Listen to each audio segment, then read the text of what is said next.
Hi everyone. Welcome back to Shades of Guilt. Last time we were talking about a 17-year-old boy who killed and dismembered his classmate. And we were discussing that nobody saw anything, there were no indications about this, and he just invited his classmate to play cards with him. And then his classmate turned out dismembered, and parts of him were found in the freezer. And today we'll also be talking about the trials, how the trials goes and how it went, and also we'll be sharing an insight about what we feel caused the implication and what we think is, in our own opinion, that we could have avoided this situation. Yeah. And next time we will actually discuss the whole case with a psychologist, so we'll get a different perspective on the whole case. And the psychologist we are going to invite is going to tell us in details from his own part of professional view what he thinks really it triggers this action leading the boy to kill his best friend. And some of his revelations might be surprising for you, as they were for us. It was really a shock. It was a gruesome murder, and no parents would wish his loved one to pass through that. Yeah. So, strap up and don't forget to like and subscribe. And also do well to turn up the notification button so whenever we post a video, you could get it instantly and you could able to watch us. And do well to support. Also remember we are open to comments. Remember to drop your comments, share and like.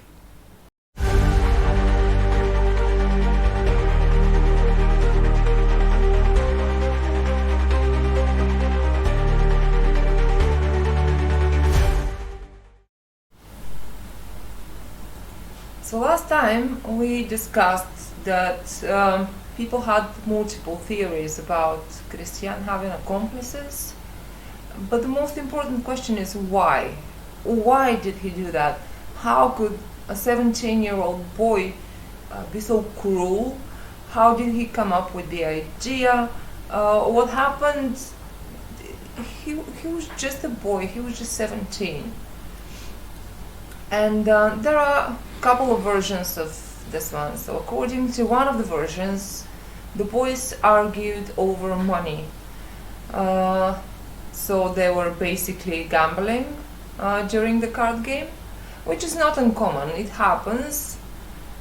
But is it really possible for money to become the reason for such brutality? It sounds outlandish.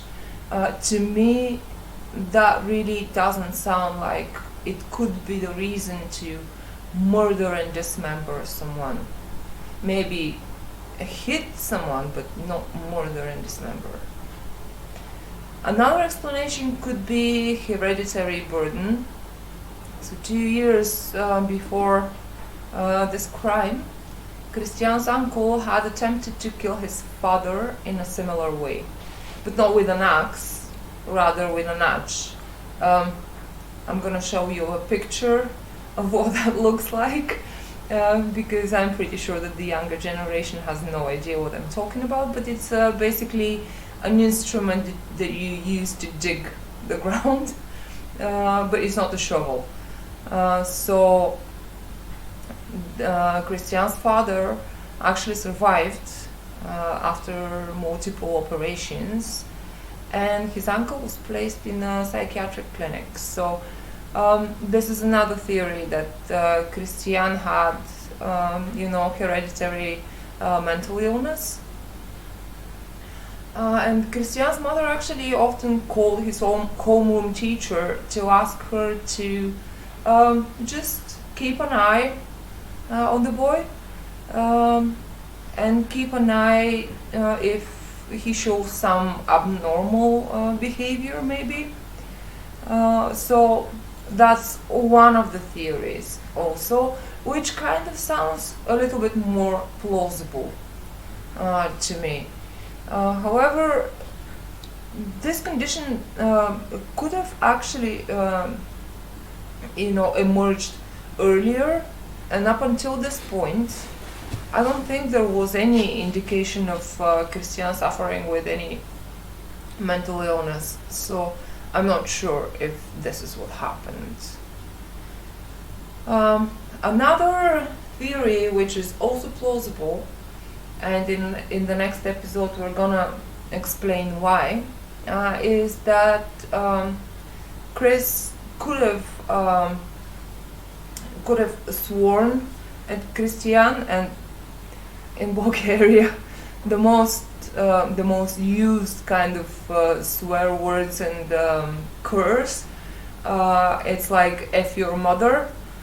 I know it sounds horrible, and most people don't react that passionately about this. Yes, it's a horrible thing to say to anyone, really, but most people don't react with aggression. However, Kristian was very, very, very close to his mother. She was the only person that he would go to, the only person that actually loved him, the only person that he was very attached to. So this is a possible reason for it. And also, Kristian probably secretly envied Chris for the normal family that he had. Even though his classmate was not wealthy, he had a home where everybody loved him, where he could go to his place every night and share with his parents, with his brother, and that was a normal family which Kristian didn't have. So what do you make of all of this? First and foremost, I would like to ask a question. Did Kristian, does he have any traits of heredity from the grandparents or the parents, indicating that it have what's it called? So it can showcase a trait to anybody when he was growing up. While he was growing up, no, there is no report of him having that kind of issues. So why did the mother put a call to the teachers always ask a question that always check out my son if he display any abnormality in character? That means probability that the mom knew that the son is a threat, or probably at home, maybe doing some threatful or doing some abnormality at home. So that is the reason why he put a call, because if the mom should know, the mom should have alerted this, what's it called, the authority or people, like, oh, my son is not stable. Yeah, and my theory here is that because Kristian's father was pretty abusive, he would beat him up. This is from other reports and from the news. I obviously don't know the situation in the family, but if his father was violent and if his uncle tried to kill his father, I think it would be normal for his mother to be worried and to ask the teachers to just keep an eye on him. But he, according to all reports, he didn't exhibit any kind of aggression to that extent. I mean, like, apart from the usual school disagreement with other children, he didn't exhibit any kind of behavior that could make anybody think that he can do something so gruesome and so horrible. Okay, from my own point of perspective, the crime took place in the apartment, in his house. Yeah. Okay, judging from the storyline, remember it was said from various sources that probably the parent, the mom or the dad always abuse the mom, and there could be a scenario the boy's presence is always there and it's always seeing all those activity happen, and children, they conceive something whenever they see it. And there's also a probability that the fathers also abuse that particular boy.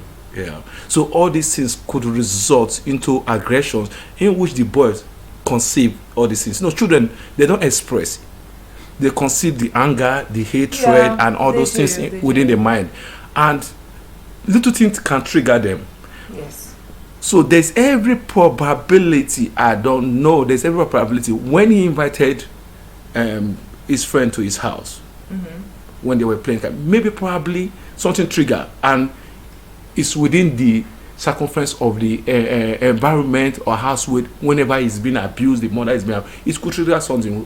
This is my own opinion. So you're saying that the trigger was not a big thing. However, the built-up anger that he had made him, react in that horrible way. It could be, probably it can result, because it is another thing can trigger. It's emotional disorder psychologically. It could trigger because that same house is being abused. That same house is saying the dad abusing the mom. That same house, a lot of shit happened. A lot of foul language happened that could result to violence, in which the boy doesn't say outside. That same house, the friends could have said something when they were playing card. We are not here, we are just assuming, could trigger something from the boy. It's just a snap. Yes. Also, it's important to say that Kristian's mother lived and worked in Sofia, which is not far. It's like 30 kilometers away, but still, during the week she was in Sofia, and he was in Pernik, and his father is in Greece. So both of them sent him money, but to a 17-year-old boy, money, it's important, but couldn't replace the parents. So he wanted to be with his family, but he couldn't because they were both working in different places. However, there are two more versions. One of them is a possible homosexual relationship between the two boys, but this version doesn't seem to be very plausible, since they were not communicating outside of school. So if they were having a homosexual relationship, at least someone would have noticed that, but nobody did. There is no report of them hanging out together or being together outside of school, even in any activities like football or volleyball or anything else. And the last version that the police was working on was a satanic sect. This doesn't sound too unbelievable given the brutality of the crime. However, I'm thinking that in 2004, if there was a satanic cult or a sect in Pernik, this wouldn't be the only case. There would be more gruesome things happening, even if not murders of people, at least murders of animals. If it's satanic set, it's easy to kind of point out, because if the boy belongs to a satanic set, he should be showing signs, he should be recruiting students or his fellow schoolmate into this set. Like, people should know, it will be bigger. People will know that, oh yes, and it's, if it's satanic set, there should be ritual. I don't think there was a ritual when he killed him. So during the investigation, it became clear that the motives for the horrifying deed were indeed psychological, but the motive itself is still unclear to this day. So we've got multiple theories. One is homosexual relationship between the boys. The other one is the satanic cult. The third one is Chris swore at Kristian's mother, but none of it was proven because Kristian wasn't talking. So, according to psychiatric evaluation, the perpetrator was only outwardly calm, but it wasn't clear what he experienced when in a state of affect. So basically, they had no idea what he was feeling, how he was bubbling from inside. So he never gave any explanations, the reason why he did that? No. And this is why many people actually believe that he could in fact be innocent, but threatened by another person. Are you saying now there was a culprit with him, someone with him? The theory said that he had accomplices, that he couldn't have done it by himself, as we discussed in the previous episode. So one of the theories was person who tried to become a surgeon but he couldn't, so he paid Kristian to lure someone so he can chop him up. The other version was somebody wanted to get revenge on Chris's family, for what reasons nobody knows, but they threatened Kristian that they're gonna kill his mother, so he took the blame. These were the working theories because really he was 17, and also as we discussed already, he was not too big, he was a thin boy. Chris was bigger, so it's kind of, not very comprehensible that this boy could just snap and kill another boy and then dismember him like this. But there was a false witness as well. So there was this guy who told the court that he was offered 4,000 leva, which is around 2,000 euros, but at the time that was a lot of money. So he can lie before the Pernik district court that Kristian was with him during the time of the murder, so he can provide an alibi for Kristian. This person presented himself as a pastor in the church in Breznik, which is 20 kilometers away from Pernik, something like that. And turns out, however, that he's actually a thief and he served time in prison. And he was actually convicted to 1 year of imprisonment for perjury. And the thing is, if Kristian is not guilty, then why would it be necessary for someone to lie in order to exonerate him? Yes, and why did someone convince him I don't know. to this come was out? Weird. Yeah. So who? I believe the authority, the police investigator should have found out who convinced him, who asked him to do that, and what was the reason or motive behind that. That could have been another loophole for them to find out the motive for Kristian to kill his friend. You understand? Well, yeah, but he wasn't talking. He never shared anything before, during, or after the trial. He just confessed that he did murder Chris, and he did dismember him, and he said that he did it alone. So this was everything that he said, and since then he just never spoke. He never gave interviews. You know that many criminals, they do give interviews, their parents give interviews.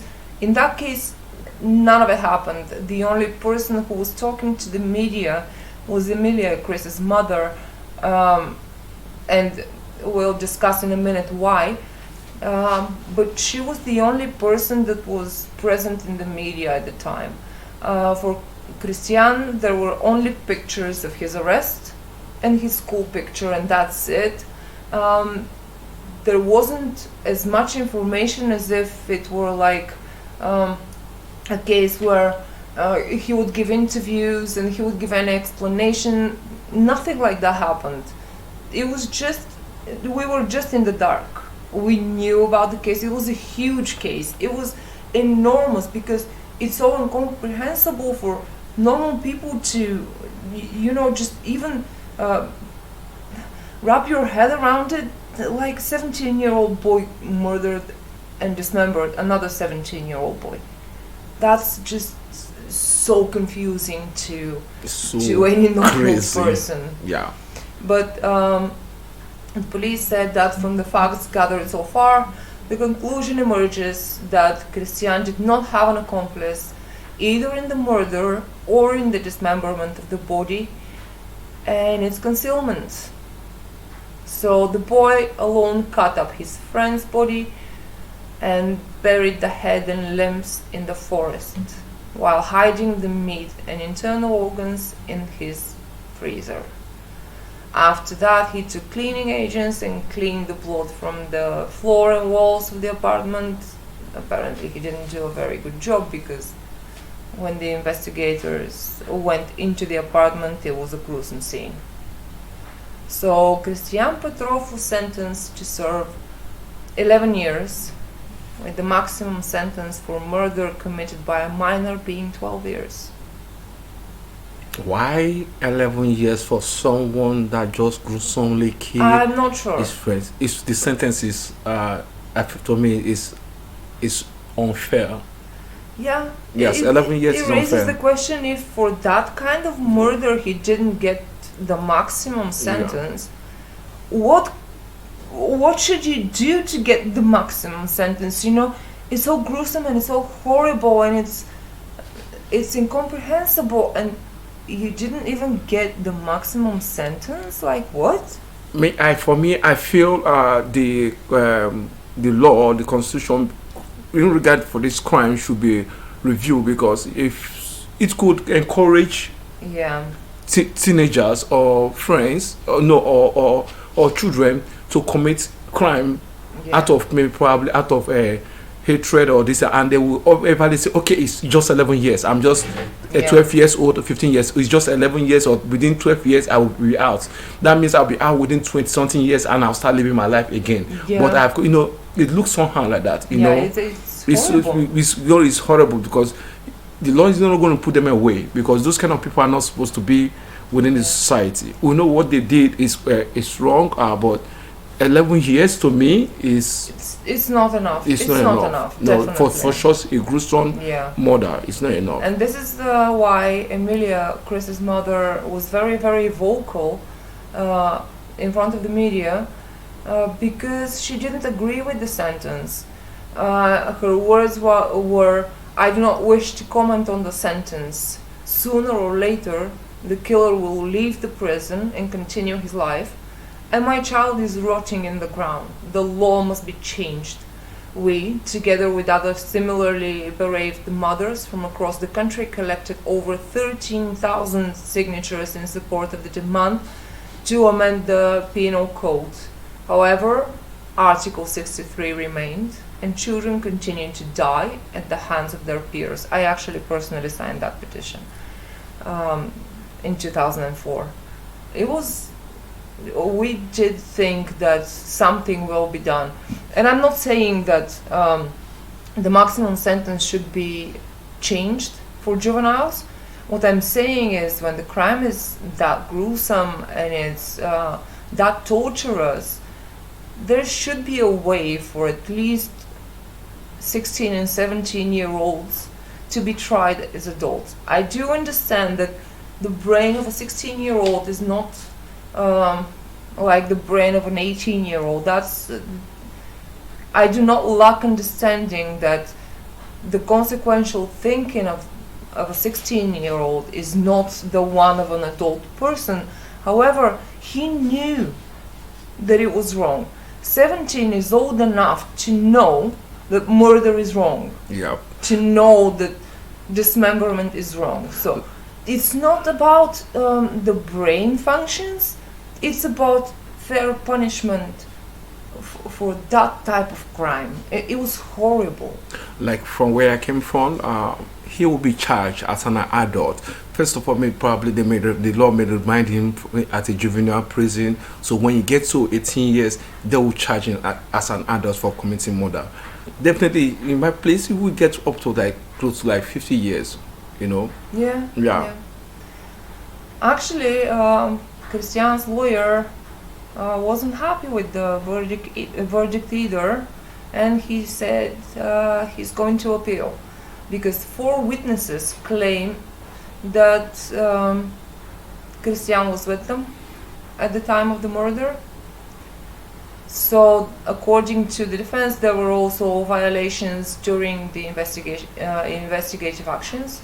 Kristian was questioned as a witness. Are you saying that the police officers handling the case didn't do their job diligently? Oh, well, Are you saying there was an error? Yes, this is what I'm saying. Okay, so Kristian was questioned as a witness in the absence of a lawyer or a parent, which is illegal.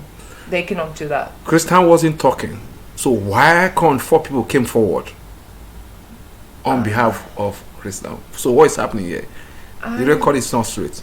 So if they said they are with him, mm-hmm.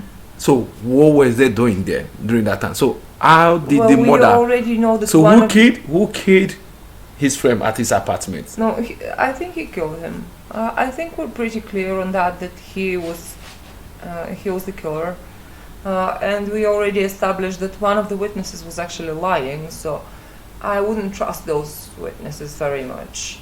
But anyway, the sentence wasn't overturned, so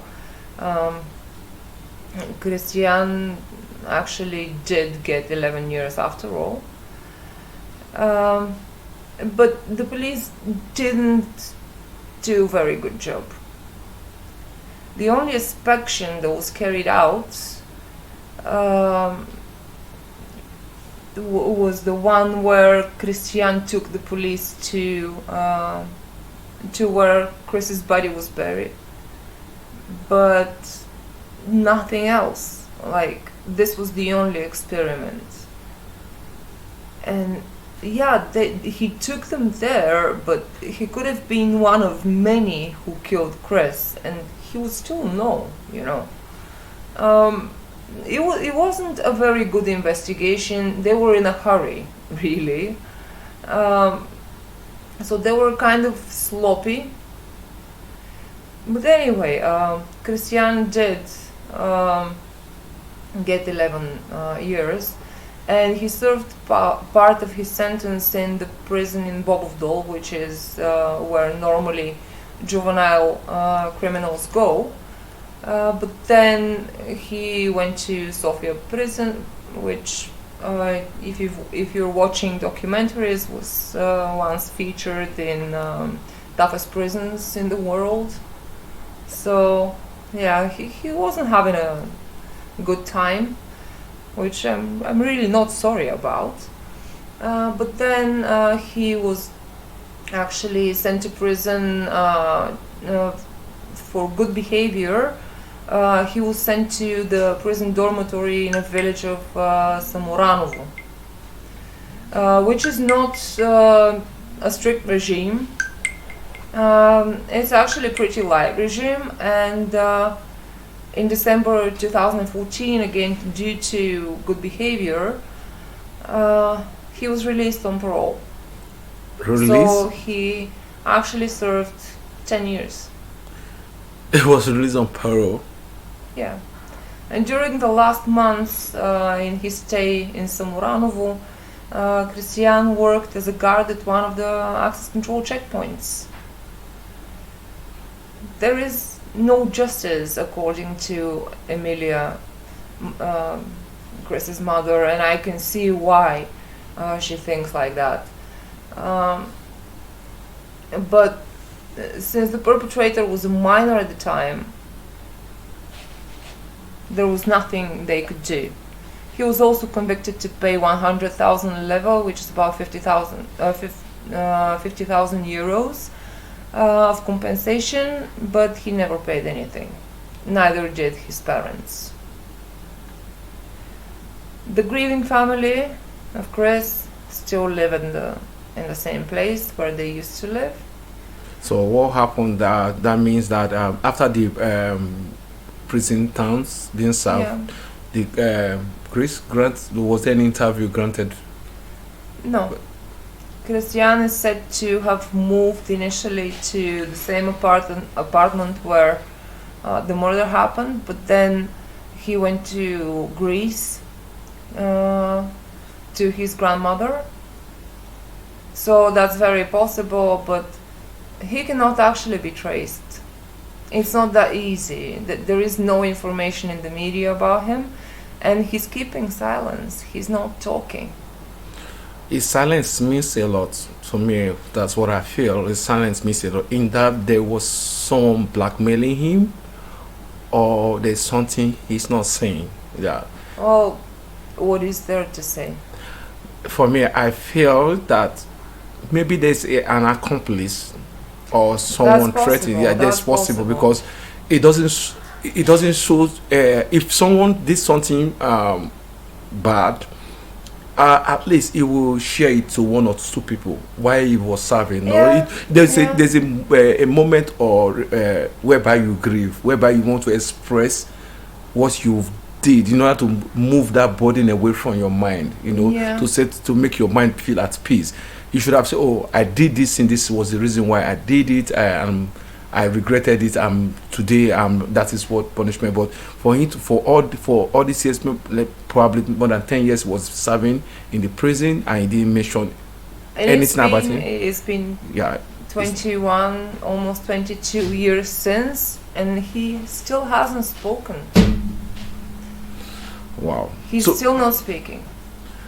And nobody actually knows where he is. Maybe like his closest friends and family do know, but there are no publications about him. The media is not saying anything, and he's not coming out, so we don't know if in fact he's in Greece. But that's the theory, because he's not being seen in Pernik, and I'm pretty sure that the family of the victim doesn't want him to be in Pernik because obvious reasons.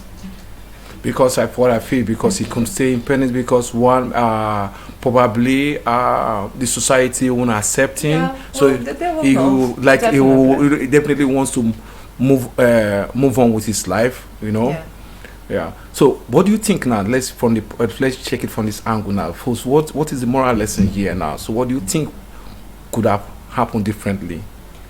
I'm really not sure, because from all the reports I've read, from all the people that spoke about the case, there was no indication that something like this could have happened. There was nothing. They were good children, both Chris and Kristian, and Kristian wasn't the best student, but he wasn't trouble. He wasn't doing anything wrong. He lived alone. So this is maybe why a lot of the signs were missed. But there wasn't anything in particular that stood out to people. Okay, I know you're a mother. Yeah. Yeah, and definitely you know how your daughter is, and when you start seeing an abnormality sign in your child's behavior, what do you think you could have done? You not knowing quite well it's just like a ticking time bomb. Then you shouldn't have taken he or she to the psychiatric home, because I believe Chris, if the parents could have handled him very well, you shouldn't have done. I don't think he would go to the extent of I don't think that either. I think if Kristian's mother noticed some changes in his behavior, she should have taken him to a psychiatrist. However, I also need to mention here that in Bulgaria there is a lot of stigma around mental illness, and I'm not sure why, but you know, to be taken to a psychiatrist, everyone is going to say, see that psycho, that crazy person, and they would have made fun of him, and he would get bullied. No, when And somebody, that's true. I've seen I it with my could, own I eyes. could understand, but you should be going to psychiatric home. A therapist is not. Yeah. It doesn't mean you're crazy. Of course Yes, not. it Of just course means not. just you're looking So for solution to Like, in order to no. in order to like, okay, it's a place whereby you could Yeah. express yourself and you need Of help. course, therapy is Yeah, great. I don't think you should make it public. You know, nobody is private. No, you Yeah, shouldn't. But so- someone will know. Even someone knows. Everyone knows that you're going to see, just like you're going to see a doctor. That means I'm sick. You're going to Like, get better. Yeah, I'm going to there's get nothing wrong better with that, but because now the mom informed the school. yeah, For me, the mom have started seeing sign yeah, she of should have what. probably Yeah, taken him to a she could therapist. have taken it very seriously because the reason why I'm saying this thing, it could endanger anybody within the society. Yeah. When you see a red flag within the household, you need to act quickly, because if you don't act quickly, it may not affect you, but it's going to affect people outside there. Yeah, Like, you know, like most of the crime happening in all over the world. You understand? So in a moral lesson is that when parents, when you notice sign of your child acting abnormal, that is the best time to curtail it. yeah, Yeah. For Chris, I don't like the father. His father wasn't there in the part of his life.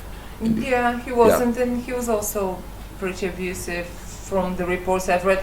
Again, this is I've never been to their house. I don't know the family, so please keep in mind that I'm not saying like he was definitely abusive. I'm saying that these are the reports that I've read. Okay, I think we need to invite a therapist, Yeah. a specialist, Yeah. so that each week give us his own We opinion. have a lot of questions, don't Yes. we?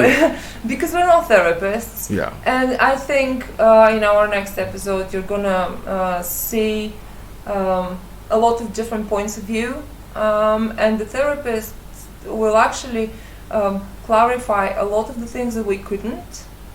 So please share with us what do you think. Share your opinion. Was there anything that could be done differently? Could the parents have noticed? Could the teachers have noticed? Was this a preventable crime? I also would like to hear from you. Please kindly share us your own opinion, what you feel that could have prevented this case, so that in future reference we won't have this kind of case repeating itself again. And again, if you feel that the justice system is not favorable, it's unjust, do well share your opinion on it. And we'll see you in the next episode. Okay, do remember to always subscribe to our channel and turn on the notification button, so when you drop a video, you'll be the first to receive it. So See you next time. see you.